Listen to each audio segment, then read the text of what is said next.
Snake பைட்டில் இருக்கிறதுல முக்கியமானது பதற்றம். 70% பேர் வந்து பதற்றத்தில் தான். நல்ல பாம்பு வந்து தலையை பிடிச்சி பக்கத்தில் அப்படி போட்டிங்கன்னா கூட கீழே விழுந்து அப்படியே போயிடும்.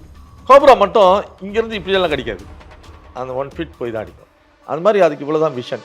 அதை எப்போவுமே ஒரு தடவை பேக் பண்ணிட்டா திரும்ப ரீலொக்கேட் பண்ணும்போது தான் திறக்கணுங்க. விபத்து வந்து எப்போ வேணாலும் நடக்கலாம். அப்போ அதான் ஒரு ஆர்வ கலரில் அவங்கள்ட்ட கையில் எடுத்து காட்டும் போது லெஃப்ட் ஹேண்டில் போட்டுச்சு. பிழைக்க மாட்டாருன்னு சொல்லிட்டாங்க. நான் 4th ஸ்டாண்டர்ட் படிச்சுட்டு இருந்தேன். அப்போ ரெஸ்கியூ ஆகி வந்த பிறகு நான் ஒன்று சொன்னேன், பாம்பு பிடிக்கிறது தொழில் இல்லை, அதை விட்டுரு. ஆனால் இப்போ விடாத, இன்னும் ஒரு தடவை பிடிச்சிட்டு அப்புறம் விடு. நீ இப்போ விட்டனா உனக்கு அது மேலே பயம் வந்துடும். பாம்பு பிடிக்கிறவங்களாம் தைரியசாலி, பாம்பு பிடி வீரர்ன்ற டைட்டில்லாம் பார்த்தோன்னா பக்குன்னு ஆயிடும். அடோ பாவீங்களா வீரர்கள்லாம் சொல்லி அவமானப்படுத்துவீங்க. பாம்பு பிடிப்பவர் அவ்வளோதான். அம்மா வந்து ஒவ்வொரு நாளும் பயப்படுவாங்க, அவங்களுக்கு பிபி ஏறிட்டே இருக்கும் அப்படிங்கும்போது. இதை நீங்கள் ஒரு ஹஸ்பண்டாக இருந்து நீங்கள் ஃபஸ்ட்லேருந்து இது பண்ணிட்டு இருக்கீங்களா? ஸோ அவங்க உங்ககிட்ட என்ன சொல்லுவாங்க? இனிஷியலாக சொல்லி பார்த்தாங்க. கொஞ்சம் வருத்தப்பட்டு எங்களுக்குள்ள மனமுறிவுலாம் கூட ஏற்பட்டுச்சு. டோட்டலாக ட்விஸ்ட் ஆகிட்டாங்க. வந்து திமிரில் போகிறான்னு கூட நினைக்கலாம். ஏன்னா எந்த விவாதமும் இங்கே முற்று பெறுவதில்லைங்க. அதனால் தேவையில்லாத விவாதத்துக்குள்ளே போகிறதில்ல. ஆனால் இன்னும் அந்த பதற்றம் அவங்களுக்கு இருந்துட்டாங்க. பாம்பு கடிச்சிட்டா ட்ரீட்மெண்ட் அப்போ அந்த பாம்பையும் பிடிச்சிட்டு வரணும்னு சொல்கிறதெல்லாம் நான் பார்த்துருக்கேன் சார். அது ஒரு மித்துங்க, அதெல்லாம் ஒன்றுமே கிடையாது. பொதுவாக நல்ல பாம்பு வந்து ஹிஸ் அப்படிங்கிற ஒரு சவுண்டு தரும். ரசல்ஸ் வைப்பர் அது மாதிரி ஒரு சவுண்டு தரும். கண்ணாடி விரியன். இந்த கட்டு விரியன் மிக ஆபத்தான பாம்புங்க. விஷப்பாம்பில் பற்கள் வந்து ரொம்ப சின்னதாக இருக்கும். இரவில் மட்டும் தான் நடமாடும். அது கடித்தா வலி தெரியாது நமக்கு. நிறைய குடிசை வீட்டில் இருக்கவங்க உயிரிழப்பு இதனால் ஏற்படும். இந்த மாற்று மருத்துவத்தில் என்ன பண்ணிவிட்டானுங்க, நீங்கள் இவரை தூங்க விடாமல் பார்த்துக்கிட்டிங்கன்னா பழிச்சுக்காருன்னு ஒரு லாக்கை வச்சுட்டாங்க. எனக்கு விஷம் ஏற ஆட்டோமேட்டிக்காக நான் அன்கான்சியஸ் போவேன். நீங்கள் என்ன தான் தட்டினாலும் நான் இவன் என்ன சொல்லுவான் எஸ்கேப்பில், அவரை தூங்க விட்டீங்கன்னு. அதனால தான் சரி அதையும் மக்கள் நம்ப ஆரம்பித்தாங்க. தூங்க விடக்கூடாதுன்றது வந்து அந்த மருத்துவம் பண்ணுறவங்க தான் தப்பிக்கிறதுக்காக சொன்ன ஒரு வழியாக நான் கருதுகிறேன். பாம்பு வந்து கடித்தாலும் அது விஷம் இருந்தாலும் சரி விஷம் இருந்தாலும் பதட்டப்படக்கூடாது. ஃபஸ்ட்டு வேலை அதுதான். அவங்கள வந்து முடிஞ்ச வரைக்கும் ஓட விடாமல் நடக்க விடாமல் சீக்கிரமாக கையை பிடி அங்கேருந்து அவங்கள படுக்க வச்சு லிஃப்ட் பண்ணுறது தான். ஓகே, பொறுமையாக. i5 Housing and Properties. தேடுறதை விடுங்க, தேர்வு செய்யலாம் வாங்க. கால் 9962557557. Holidays-நாலே அது நம்ம GT Holidays தான்.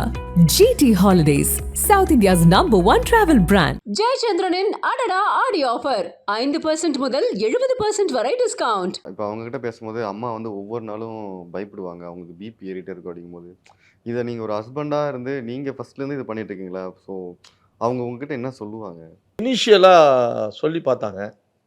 கொஞ்சம் வருத்தப்பட்டு எங்களுக்குள்ள மனமுறிவுலாம் கூட ஏற்பட்டுச்சு. ஒரு பாயிண்டில் யாராவது ஒருத்தர் ஒத்து போனோம்ல, டோட்டலாக ட்விஸ்ட் ஆகிட்டாங்க. ரைட், இதுக்கப்புறம் கட்டுப்படாதுங்க, நம்ம சொல்லி கேட்க மாட்டாங்க, அப்போ நம்ம இவங்க பாயிண்ட்டுக்கு போயிடுவாங்க. ஆனால் இன்னும் அந்த பதற்றம் அவங்களுக்கு இருந்துட்டு தான் இருக்குது, அது மறுக்க முடியாது. இப்போ நீங்கள் போனதே ஒரு பதட்டமாக பார்த்துட்டு அப்படிங்கும்போது பொண்ணையும் இதில் எடுத்துகிட்டு போகிறாங்க போது இது ஒரு பெரிய சண்டையாக தானே வந்திருக்கும். ஆமாம், அது வந்துங்க நம்ம இயல்பான வாழ்க்கை முறை என்ன ஆகிப்போச்சுன்னா, எதிர் வீட்டுக்காரன் மேல் வீட்டுக்காரன் 3வது வீட்டுக்காரன் தான் நம்மளை வழி நடத்தி ஸ்டேரிங் அவங்க கையில் இருக்கும். என் ஒய்ஃபு கொஞ்சம் செட்டில் ஆகி வரும்போது யாராவது வந்து ஊற்றி விட்டு போயிடுவாங்க.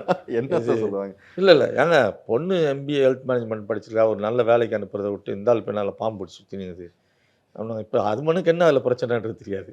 அப்பா அம்மா அனுமதிக்கிறோம், அவர் நினச்ச லைஃப்பை வாழ்ந்துட்டோம் அப்படின்னு எந்த வித மாற்று கருத்தும் கிடையாது. அந்த வகையில் தான் அதை அனுமதிக்கணும்.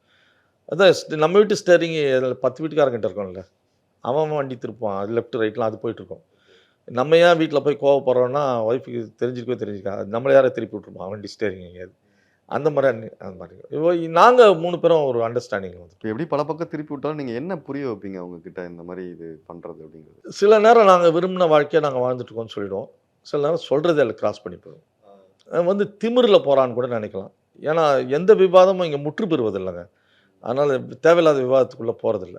ஓகே, அவங்களே ஒரு 4-5 முறை பார்ப்பாங்க, நம்ம சொல்லி பார்த்துட்டோம் கேட்கல அவங்க அப்படின்னு சொல்லிட்டு ஒதுங்கி போயிடுவாங்க. இது அடங்காதுங்க திமிரு அப்படின்னு. அதுக்கு பேர் திமிரு இல்லை, ஒதுங்கி போகிறது தான், வேண்டாம். இப்போ அடுத்தடுத்து என்ன பண்ணலான் இருக்கு? இப்போ யாராவது சொல்லியிருக்காங்களா அவங்க கூட வந்து நாங்கள் ஜாயின் பண்ணிக்கிறோம், எனக்கும் இதில் இன்ட்ரெஸ்ட் இருக்குது? ஆக்சுவலாக ஸ்னேக்கில் வந்து நிறைய பேர் கேட்குறாங்க. நம்ம அத்தாரிட்டி கிடையாது, நம்ம யாருக்கும் பயிற்சி தரக்கூடாது, யார் கையிலையும் பாம்பை தரக்கூடாது. ஏன்னா பாம்பு வந்து இப்போது அரசு என்ன பண்ணுறாங்கன்னா ஒரு ஆப் கொண்டு வர போகிறாங்க, நாகம்னு. நீங்கள் அதில் புக் பண்ணிங்கன்னா நியரஸ்ட்டு ரெஸ்கியூஸ் வந்துடுவாங்க. அதுக்கு இந்த ரெஸ்கியூஸ்லாம் எலிஜிபிளானு பல பயிற்சிகள் வச்சுருக்காங்க அரசு. அசஸ்மெண்ட் பண்ணி அவங்களெல்லாம் அந்த ஆப்பில் சேர்க்குறாங்க. அதில் திருவள்ளூர் டிஸ்ட்ரிக்டில் நாங்கள் வரோம் அதுக்குள்ளே. அது ப்ராசஸில் இருக்குது. அப்போது இந்த ஸ்னேக் பைட்டுங்கிறது ஒரு ஆர்வத்தில் யாராவது வந்து தொட்டுட்டு ஸ்னேக் பைட்டில் சாகிறதுல முக்கியமானது பதற்றம்ங்க. 70% பேர் வந்து பதற்றத்தில் தான். என்னெல்லாம் கோப்ரா பைட்டில் வந்து டாக்டர் வந்து நேராக சொல்கிறாரு, இவன் பாம்பை பார்த்துருக்க மாட்டான்றாரு பக்கத்தில் இருக்கவங்ககிட்ட. பாம்பை கையில் வச்சுருந்ததே நான் வந்து ஒரு மயங்கிய நிலைக்கு போகிறேன். அப்போ அவர் சொல்கிற ஸ்டேட்மெண்ட் இது, பாம்பை பார்த்தா போயிட்டுருப்பான். ஏன்னா எனக்கு வந்து இசிஜியில் மாற்றம் வரல. அவர் அதை வச்சு என்ன நினைக்கிறாருன்னா, இவனை பாம்பு கடிச்சிட்டு இவன் பாம்பை நேராக பார்க்கல, பார்த்தனால பயத்தில் போயிட்டுருப்பான், இவனுக்கு இசிஜியில் மாற்றம் வரலன்னு நினைக்கிறார். ஸோ பதற்றம் தான் மரணத்தின் மிகப்பெரிய காரணமாக அமைது. அது எப்படி நடந்தது சார்? இப்போ நீங்களே ஒரு ரெஸ்கியூ டெக்னிக்லாம் கோப்ரா தான். ஓகே. பிடிச்சி நான் ரிலீஸ் பண்ணுறதுக்கு முன்னால் வரேன். அங்கே ஒரு சிஸ்டர் நின்று இருந்தாங்க. சார் ஏதோ ஒரு 7 ஃபீட்டில் கோப்ரா பேக்கில் வச்சுக்கிங்களா, நம்ம காட்டுங்கன்னு. இதெல்லாம் இனிஷியல் ஆரம்ப காலம். இப்போ அதெல்லாம் பண்ணுறதில்ல. அதை எப்போவுமே ஒரு தடவை பேக் பண்ணிட்டா திரும்ப ரீலொகேட் பண்ணும்போது தான் திறக்கணுங்க. விபத்து வந்து எப்போ வேணாலும் நடக்கலாம். அப்போ அதான் ஒரு ஆர்வக்கோளரில் அவங்கள்ட்ட கையில் எடுத்து காட்டும்போது லெஃப்ட் ஹேண்டில் போட்டுருச்சு. அது கரெக்டாக தானே பிடிச்சிருப்பீங்க, எப்படி போட்டு? இல்லை, அது டெய்லில் கையில் வச்சுட்டு அதோட வயிற்று பகுதியை கையில் வச்சுட்டு அப்படி நிற்குது. ஓகே. அது கீழே விழும்போது நல்ல பாம்பு வந்து தலையை பிடிச்சி பக்கத்துலேயே அப்படி போட்டிங்கன்னா கூட கீழே விழுந்து அப்படியே போயிடும். நான் அவங்களோட பேசிக்கிட்டே அதை கீழே வச்சிட்டேன். கீழே வச்சோன்னா அதுக்கு சப்போர்ட் கிடச்சிருச்சு. அந்த 1 ஃபீட் எடுத்து அடிக்கும். கோப்ரா மட்டும் இங்கேருந்து இப்படியெல்லாம் கடிக்காது. அந்த 1 ஃபீட் போய் தான் அடிக்கும். அது மாதிரி அதுக்கு இவ்வளோ தான் விஷன். அதனால தான் ஷோவில் பார்த்தீங்கன்னா அதுக்கு முன்னால் கையை காட்டி தலையில் இங்கே கை வச்சு அப்படி அமைக்கிடுவாங்க. இது முன்னால் கையை மட்டுமே பார்த்துட்ருக்கோம். அப்படி கையை காட்டிட்டு அப்படி கொண்டு வரலாம். நிறைய ஷோவில் கோப்ராவை காட்டுறதுக்கு காரணம் தான் அதுக்கு விஷன் இவ்வளோ தான். அதை மட்டும் தான் பார்த்துட்டோம். அப்போது அது இட்ஸ் அன் ஆக்சிடென்ட். அது வீட்டில் என்ன சொன்னாங்க? ஏற்கனவே பயந்துட்டு இருக்கிறவங்களா? அன்னைக்கு என்ன ஆச்சு வீட்டில்? அன்றைக்கி அது ஒரு பெரிய ட்ராமாங்க. அது இங்கே பொருந்துமான்னு தெரியல, ரொம்ப பதறிட்டாங்க. பிழைக்க மாட்டாருன்னு சொல்லிட்டாங்க. லோக்கலாக head quarter Ponneri government hospital கொண்டு போய் பிழைக்க மாட்டாருன்ட்டாங்க. அங்கேருந்து சென்னைக்கு ரஷ் பண்ணுறாங்க. அங்கே ஒரு ஆன்டிவேனம் கொடுத்தாங்க. சென்னைக்கு போன உடனேயும் பிழைக்க மாட்டார் அப்படின்னாங்க. அதுக்கு பின்னால் மருத்துவத்தின் உதவி, விஞ்ஞானத்தின் உதவி, நண்பர்கள் உதவியோட பழிச்சு வெளியே வந்துட்டேன். இப்போ அவங்க சின்ன வயசுல இருந்தாங்களா இல்லை நீங்கள்? நான் 4th ஸ்டாண்டர்ட் படிச்சுட்டு இருந்தேன். அப்போ ரெஸ்கியூ ஆகி வந்த பிறகு நான் ஒன்று சொன்னேன். அதுதான் ரொம்ப முக்கியமான விஷயங்க. அதை நானே சொல்கிறேன். 4th படிக்கிறாங்க. நான் ரெஸ்கியூ ஆகி வந்துட்டேன். என் பக்கத்தில் வந்து உட்காந்துட்டு, பாம்பு பிடிக்கிறது தொழில் இல்லை, 4th படிக்கும்போது சிபிஎஸ்சி படிக்கிறான், அதை விட்டுரு, ஆனால் இப்போ விடாத, இன்னும் ஒரு தடவை பிடிச்சிட்டு அப்புறம் விடு. நீ இப்போ விட்டனா உனக்கு அது மேலே பயம் வந்துடும். நீயா விடணும், வேண்டான்னு பயந்து விடாது அப்படின்னா. 4th படிக்கும்போது. அப்பவே இப்படி பேசுறீங்க? ஆமாம். சொல்லிட்டு அம்மா கிட்ட சொல்லிட்டாதான் என்னை தூக்கி போட்டு பேசுவாங்க. இன்னும் ஒரு தடவை பிடிச்சிட்டு நீ வேண்டான்னு விடணும். அதை இதெல்லாம் 4 வயசுலேயே 4ஆம் கிளாஸ் படிக்கும். 4ஆம் கிளாஸ் படிக்கும். அது எனக்கு ரொம்ப ஆச்சரியமாகவே இருந்தது. சொன்ன மாதிரி யூனிவர்ஸ் ஏதோ டிசைன் பண்ணியிருக்கேங்க, அவ்வளோதான். இதில் எனக்கு தைரியம் இருக்கிறதெல்லாம் நான் கருதலை. உங்களுக்கு ஒரு தலைமுறையுமே சொன்ன அந்த ஒவ்வாமை, அந்த பதற்றம் தான் இருக்கும் மொழியை. இதுக்கும் தைரியத்துக்கும் சம்மந்தமே கிடையாது. இந்த உளவியலை நான் பல நேரம் சொல்கிறது உண்டுங்க. அது பொதுக்களத்தில் சொல்லலாமான்னு தெரியல, நீடில்லைன்னு தூக்கல. போஸ்ட்மார்ட்டம் பண்ணுறவனை கூப்பிட்டு வந்து ரோட்டில் இந்த ரவுடிங்க வெட்டாமல் ரோட்டில் போகிறவனை வெட்ட சொன்னீங்கன்னா வெட்ட மாட்டான். ரோட்டில் ஓட வெட்டுறான் அவனை கொண்டு வந்து போஸ்ட்மார்ட்டம் பண்ண சொன்னீங்கன்னா பண்ண மாட்டான். ரெண்டுமே வேறு வேறு உளவியல். பயங்கரமாக பேசுகிறீங்க 2 பேரும். அப்போது அதுதான் அந்த பாம்பு பிடிக்கிறதுலையும். பாம்பு பிடிக்கிறவங்களாம் தைரியசாலி, பாம்பு பிடி வீரர்ன்ற டைட்டில்லாம் பார்த்தோன்னா பக்குன்னு ஆயிடும். ஏடா பாவீங்களா வீரர்கள்லாம் சொல்லி அவமானப்படுத்துறீங்க. பாம்பு பிடிப்பவர் அவ்வளோதான். சம்டைம்ஸ் ஜாலியா இருக்க, நல்லா இருக்கு, இதுவும் நல்லா இருக்கு, வீரர் என்ன வீராங்கன்னு என்ன, அந்த நுட்பம் தெரிஞ்சிருக்குது, அவ்வளோதான். இதில் எங்கேருந்து வீரம் வந்தது? அப்போ பைக் ஓட்டுறது கூட வீரர் தான். ஸ்கிட்டாகி வந்து ஸ்கல் ஆக்சிடென்ட் எத்தனை பேர் வீரர் தானே. பைக் ஓட்டும் வீரர்னு சொல்லலாமா? அது ஒரு நுட்பம் தாங்க. அந்த நுணுக்கம் தெரிஞ்சுட்டா அவனை கொஞ்சம் சாஃப்டாக ஹேண்டில் பண்ணலாம், அவ்வளோதான். இப்போ பாம்பு பைட் பண்ணால் நம்ம வந்து பதட்டமாகக்கூடாது. சர்வ நிச்சயமாக அரசு மருத்துவமனைக்கு போவது முதன்மையான காரணம். ஓகே. ஏன் பர்டிகுலராக அப்படி சொல்கிறீங்க? ப்ரைவேட் ஹாஸ்பிட்டல் இல்லாமல் எந்த அளவுக்கு எக்ஸ்பீரியன்ஸ் இருக்குன்னு தெரியாது. அப்போ தான் முடிச்சுட்டு வந்து எம்பிபிஎஸ் இருப்பாங்க. ஸ்னேக் பைட்டை பற்றி நிறைய தெரிஞ்சுக்காது. கூகுளில் அப்போ தான் படிப்பார் கடகடன்னு, இது என்ன பாம்பு கடிச்சிருக்கோம் இவரன்னு சொல்லி.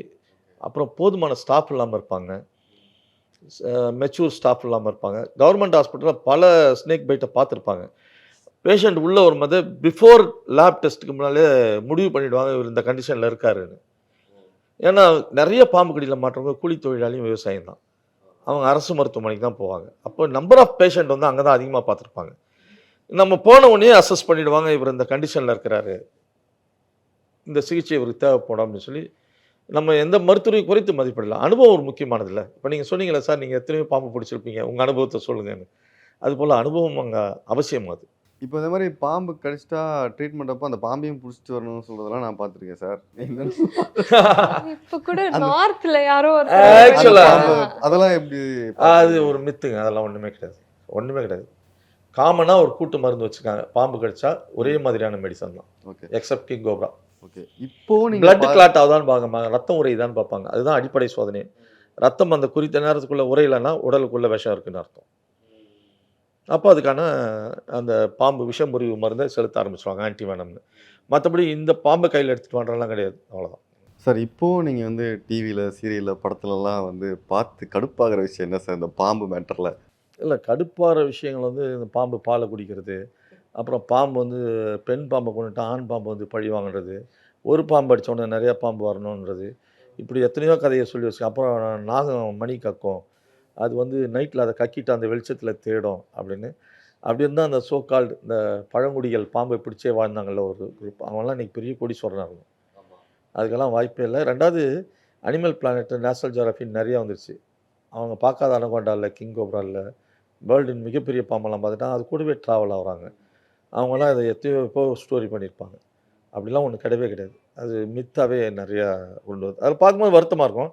ஆனால் இப்போது நம்ம ஊரில் விவாதங்கிறது வந்து விவாத வித்வான்கள் நிறைய பேர் ஸ்டார்ட் ஆகிட்டாங்க.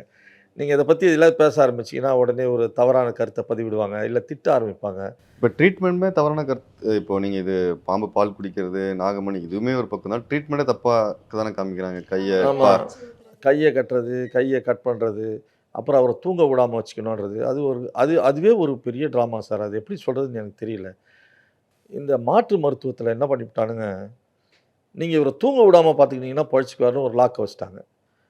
எனக்கு விஷம் ஏற ஆட்டோமேட்டிக்காக நான் அன்கான்ஷியஸ் போவேன். நீங்கள் என்ன தான் தட்டினாலும் நான் இவன் என்ன சொல்லுவான் எஸ்கேப்பில், அவரை தூங்க விட்டீங்கன்னு. அதனால தான் சரி, அதையும் மக்கள் நம்ப ஆரம்பித்தாங்க. நம்ம தூங்க விடாமல் பார்த்துருக்கணும், நம்ம மிஸ் பண்ணிட்டோம், தூங்கிட்டாருன்னு. என்ன நல்ல பாம்பு கடிச்சப்போ என் ஒய்ஃபுக்கு எங்கேயோ காதில் கேட்டது, கேட்டது. பக்கத்தில் உட்காந்துன்னு, சார் அவர் தூங்குறாரு, நாங்கள் எழுந்து வெளியே போக மாட்டாங்க டாக்டர். எல்லா சிஸ்டமும் வச்சுருக்காங்க, ஹார்ட் பீட் ஓடுறதுலேருந்து எல்லாமே. எழுந்து வெளியே போமா இருந்தாலும் இங்கேயாவது தூங்கட்டும் வந்துட்டு தூங்கினேன், நல்லாவே தூங்கினேன். ஸோ அந்த தூங்க விடக்கூடாதுன்றது வந்து அந்த மருத்துவம் பண்ணுறவங்க தான் தப்பிக்கிறதுக்காக சொன்ன ஒரு வழியாக நான் கருதுகிறேன். ஏன்னா விஷப்பாம்பு கடிச்சவன் ஆட்டோமேட்டிக்காக அன்கான்ஷியஸ் போயிடுவான். நீங்கள் எவ்வளோ தான் தண்ணி தெளித்தாலும் சரி, வேப்பிலை வச்சு அடித்தாலும் சரி, அவன் அதை கடந்து போயிடுவான். கடைசியில் இவங்க நம்பிக்கிறது நான் தூங்க விட்டுட்டேன். கடைசியாக காலையில் 3 மணிப்பா, அவ்வளோ நேரம் ட்ரை பண்ணோம், தூங்கிட்டாரு, செத்துட்டாங்க. அது ஒரு யுக்தியாக பயன்படுத்திட்டாங்க. இப்போ விஷம் இல்லாத பாம்புக்கு கடிச்சும் இறந்து. ஆமாம், பயத்தில். ஆமாம், விஷம் இல்லாத பாம்பு தோற்றத்தில் ஒரே மாதிரி இருக்கும். நீங்கள் பிகினிங்லேயே என் டாக்டர் சொன்ன மாதிரி சாரை பாம்பு நல்ல பாம்பு ஒரே மாதிரி இருக்கும். கண்ணாடி விரியன், மலைப்பாம்பு, மண்ணுளி பாம்பு ஒரே மாதிரி இருக்கும் தோட்டத்தில். அப்படி தண்ணி பாம்பு கூட மேலே வரி வரியாக இருக்கும். அதை பார்த்து நிறைய பேர் அதை அடித்து போட்டு நான் கண்ணாடி விரியன் அடித்து போட்டேன், கட்டி விரியன் அடித்து போட்டேன்லாம் சொல்லுவாங்க. அந்த கீழ்பேக்குன்னு சொல்கிற பாம்பு கூட பார்க்க கட்டு விரியன் மாதிரி. பாம்பு பற்றி பெரிதாக தெரியாதவங்களுக்கு. அப்போ அந்த மாதிரி பாம்பு கடிக்கும்போது நான் விஷப்பாம்பு கடிக்கு தான் ஆளாயிட்டோம், பயந்து பதட்டத்திலே செத்து போடுவாங்க. ஓகே. அதனால அது என்ன ஆகுது சார் உடம்புல? அப்படி பதட்டமாக அது பிளட் சர்க்குலேஷனில் சீக்கிரம் பரவுது. ஆமாம், பிபி எகிரிடும், ஹார்ட்டில் ப்ராப்ளம் வந்துடும், சடன் அட்டாக் வந்துடும், பேனிக் ஆகிடுவாங்க. நான் தான் சொல்கிறேனே, இங்கே பாம்பு பிடிக்கிறோம், 20 அடி கழிச்சு மயக்காட்சி வராங்க, பொத்துன்னு வராங்க. பாம்பு நம்ம யாரை தொட்டுட்ருக்கோம், அவங்க வராங்க. இப்போ அவங்களோட ஹார்ட் பீட்டில் எந்த அளவுக்கு இருக்கும் பாருங்க. நமக்கு பதற்றமாயிடும். பாம்பு பிடிக்கிறது முதல்ல அவங்கள பாருங்க அப்படிங்கிற இடத்துக்கு வந்துடும். ஓகே. பாம்பு வந்து கடித்தாலும் அது விஷம் இருந்தாலும் சரி, விஷம் இல்லைனாலும் பதட்டப்படக்கூடாது. ஃபஸ்ட்டு வேலை அதுதான். அவங்கள வந்து முடிஞ்ச வரைக்கும் ஓட விடாமல், நடக்க விடாமல், சீக்கிரமாக கையை பிடிச்சி அங்கேருந்து அவங்கள படுக்க வச்சு லிஃப்ட் பண்ணுறது தான். ஓகே. பொறுமையாக எந்த ஒரு பதட்டமும் இல்லாமல் உன்னை காப்பாற்றிடுவோம் அப்படின்னு நிமிடத்துக்கு ஒரு முறை அவருக்கு சொல்லிகிட்டே இருக்கும். ஓகே. இதெல்லாம் மேட்ரே இல்லை, உன்னை காப்பாற்றிடுவோம், நிறைய பேர் படிச்சிருக்கிறாங்க, இது விஷயமே இல்லைன்னு சொல்லிட்டு இருக்கணும். அவருக்கு முடிஞ்ச வரைக்கும் தன்னம்பிக்கை கொடுத்துட்டு இருக்கணும். டில் ஹாஸ்பிட்டல் கொண்டு பக்கத்தில் ஒரு 10 பேர் உட்காந்து ஒப்பாரி வச்சுட்டு ஐயோ பாம்பு கடிச்சிச்சு, ஐயோ பாம்பு கடிச்சிச்சுன்னா போகிற வழியிலே போயிடுவான். அதனால் அதில் ரொம்ப கவனமாக இருக்கும். ஓகே. இப்போ பாம்பெல்லாம் நீங்கள் இந்த பாம்புன்னு கண்டுபிடிக்கும் போது வந்து ஏதாவது உடல் பாவனை ஏதாவது காமிக்குமா? ஏதாவது சவுண்டு இந்த மாதிரி ஏதாவது வித்தியாசம்? ரொம்ப சரியான கேள்வி கேட்குறீங்க. பொதுவாக நல்ல பாம்பு வந்து ஹிஸ் அப்படிங்கிற ஒரு சவுண்டு தரும். ரசல்ஸ் வைப்பர் அது மாதிரி ஒரு சவுண்டு தரும். கண்ணாடி விரியன். இந்த கட்டு விரியன் மிக ஆபத்தான பாம்புங்க. விஷப்பாம்பில் பற்கள் வந்து ரொம்ப சின்னதாக இருக்கும், இரவில் மட்டும் தான் நடமாடும், அது கடிச்சா வலி தெரியாது நமக்கு. நிறைய குடிசை வீட்டில் இருக்கவங்க உயிரிழப்பு இதனால் ஏற்படும்.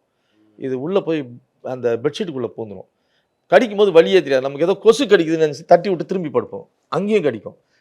மல்டிபிள் பைட் ஆகி என்னமோ ரொம்ப ஹை, அதனால் உயிரிழப்பு வந்து ரொம்ப சீக்கிரம். பாம்பு கடிச்சிருச்சுன்னே தெரியாது, தெரியாமலே போவாங்க.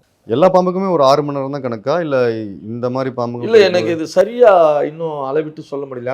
ஆனால் கட்டு விரியன் கடிச்சா உடனே இறந்துருவாங்கிறது போக, வேலூரில் ஒரு குழந்தை 72 மணி நேரம் கழிச்சு காப்பாற்றிருக்காங்க டாக்டர். அவங்க ஆக்சுவலி ஸ்டொமக் பெயின் அப்படின்னு போயிருக்காங்க. அதுக்கப்புறமா டாக்டர் கண்டுபிடிச்சிருக்காங்க இவங்களை இந்த கட்டு பாம்பு விரியன் கடிச்சிருக்கு, கடிச்சிருக்காங்க, வயிற்று வலின்னு கூப்பிட்டு போயிருக்காங்க. 72 மணி நேரம் கழிச்சு காப்பாற்றிருக்காங்க. ஸோ நான் பர்சனலாக எந்த அறிவியல் ஆய்வும் இல்லாமல் சொல்கிறேன். இப்போ எனக்கு 63 வயசுங்க.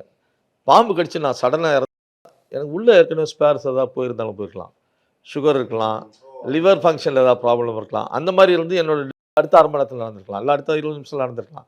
இதை நம்ம மெஷராக வச்சுக்க முடியும்னு நம்ப முடியல. ஆனால் முடிஞ்ச வரைக்கும் பாம்பு கடினோன்னு மருத்துவமனைக்கு கூப்பிட்டு போயிடணும். நேரம் சொல்லாமல் காப்பாற்றப்படுவாய் என்ற உறுதியை மட்டும் கொடுத்து அவங்களை ஹாஸ்பிட்டலுக்கு கூப்பிட்டு போயிடணும், அது சிறப்பாக இருக்கும். ஓகே, இப்போ நீங்கள் பாம்பு பிடிச்சிருப்பீங்களா? ஸோ அதில் ஏதாவது இன்ட்ரெஸ்டிங்காக ஏதாவது நடந்ததா? இன்ட்ரெஸ்டிங் அப்படின்றத விட இது ஒரு பெரிய அவேர்னஸ் ஸ்டோரியாக நான் சொல்லலாம். ஒரு வீடு, சின்ன வீடு, அதுல பாம்பு பெட்ரூமில் அப்படின்னு கூப்பிடுறாங்க. அங்கே போனால் அவங்களே ஆல்ரெடி நிறைய தேடி இருக்காங்க, துணி அது இதுன்னு எல்லாத்தையும் இழுத்து போட்டு. நாங்கள் தேடிட்டே இருக்கோம், அங்கே எங்கேயுமே பாம்பு எங்களால் ஸ்பாட் பண்ண முடியல. பட் அவங்க பார்த்ததில் சொல்கிறாங்க ரொம்ப பெரிய பாம்பு அப்படின்னு. ஃபைனலாக எங்களுக்கு அங்கே ஒரு சூட் கேஸ் இருந்துச்சு, அது மேலே எங்களோட அட்டென்ஷன் திரும்புது. கேர்ஃபுல்லாக அதை எடுத்து ஓப்பன் பண்ணால் உள்ளே ஒரு பெரிய 6 ஃபீட் இருக்குமா, 6 ஃபீட்டுக்கு ஒரு ராட் ஸ்னேக் படுத்திருக்காரு. அதாச்சும் சாரப்பாம்பு, அவருக்கு விஷம் கிடையாது, அவர் படுத்திருக்காரு. பட் இதில் என்ன சொல்ல வரேன்னா, அந்த சூட் கேஸ் உள்ள அந்த பாம்பால் போய் படுக்க முடியுதுன்னா அங்கே சான்சஸ் இருக்குது விஷ பாம்பும் வந்து படுக்கிறதுக்கு. அதை பிடிச்சிட்டு அவரை பேக் பண்ணியாச்சு. அங்கே இருந்த ஒரு அங்கிள் வந்துட்டு ரொம்ப பயந்துருந்தாரு. அதை நான் கையில் வச்சுருக்கிறதுக்கே அவங்க பதறாரு. நீ முதல்ல உள்ளே போடுமா பாம்பை, உள்ளே போடுமான்னு பதறாரு. நான் முடிச்சு உள்ளே விட்ட உடனே ஸ்பீடாக வந்து எனக்கு கையை பிடிச்சி இழுத்துட்டு போய் அவங்க வீட்டில் ஒரு ஆண்டியோட ஃபோட்டோ இருக்குது, காட்டுறாங்க. இதை மாதிரி 5 இயர்ஸ் பேக்கு அவங்கள கோப்ரா கடிச்சிருச்சு, டிவி பார்த்துட்டு இருந்தாங்க, ஒரு நல்ல பாம்பு கடிச்சிருச்சு. நான் எவ்வளவோ சொன்னேன், பொன்னேரி ஹாஸ்பிட்டல் கூப்பிட்டு போங்கன்னு. கேட்காம பக்கத்து ஊரில் இருக்க நாட்டு மருந்து கூப்பிட்டு போய் ஏதோ கட்டை அரைச்சோ ஏதோ சொன்னார். கட்டை தானே அது கொடுத்து நைட்டெல்லாம் தூங்க வைக்காமல் அவங்க இறந்தாங்க அப்படின்னாங்க. ஸோ அது கேட்குறப்ப எங்களுக்கு ரொம்ப கஷ்டமாக இருந்துச்சு. ஸோ அதை பார்த்துட்டு அவர் வந்துட்டு எங்களை நாங்கள் ஏதோ அவருக்கு ஒரு பெரிய ஹெல்ப் பண்ண மாதிரி அவர் எங்களை அப்படி ட்ரீட் பண்ணுறாரு. அந்த மாதிரி இடத்துல எங்களுக்கே உடம்பு கூசுது. ஸோ யூனோ இங்கே வந்துட்டு 2 பாயிண்ட் எடுத்துக்கலாம். ஒன்று, மெடிசன் ப்ராப்பராக, இந்த மெடிசன்லாம் ஹெல்ப்பே பண்ணாது கண்டிப்பாக. Proper antivenom is needed. அதே மாதிரி எங்களை மாதிரியான, நாங்கள் இருக்க மாதிரியான ரூரல் ஏரியாஸில் நம்ம வந்துட்டு இப்போ போயிட்டு வந்த பெட்ரூம் தானே, இப்போ போயிட்டு வந்த பாத்ரூம் தானேன்னு யோசிப்போம். பட் அங்கே எல்லா இடத்துலையுமே நம்ம ரொம்ப அட்மோஸ்ட் கேரோட சேஃப்டியோட உள்ளே இருக்க வேண்டிய ஒரு நீட் இருக்குது. Thank you so much. இப்போ இவ்வளோ நேரம் பேசுனது எனக்கே நிறைய விழிப்புணர்வாக இருந்தது, நிறைய விஷயங்கள் சொன்னீங்க. உங்களை ரீல்ஸில் வந்து ஒரு சாதாரணமாக பார்க்குறத தாண்டி இந்த வீடியோ இன்டர்வியூ பார்க்குறவங்களுக்கு நீங்கள் என்ன பண்ணிகிட்ருக்கீங்களன்னு நிறைய பேர்த்துக்கு தெரிஞ்சிருக்குன்னு நினைக்கிறேன். இன்னும் நீங்கள் அடுத்தடுத்த உங்களோட மிஷனை வந்து கம்ப்ளீட் பண்ணணும். Thank you so much. ரொம்ப நன்றி. Thank you. i5 Housing and Properties. தேடுறதை விடுங்க, தேர்வு செய்யலாம் வாங்க. கால் 9962 557 557. Holidays nale adu namma GT Holidays da. GT Holidays, South India's #1 travel brand. ஜெயச்சந்திரனின் அடடா ஆடி ஆஃபர் 5% முதல் 70% வரை டிஸ்கவுண்ட்.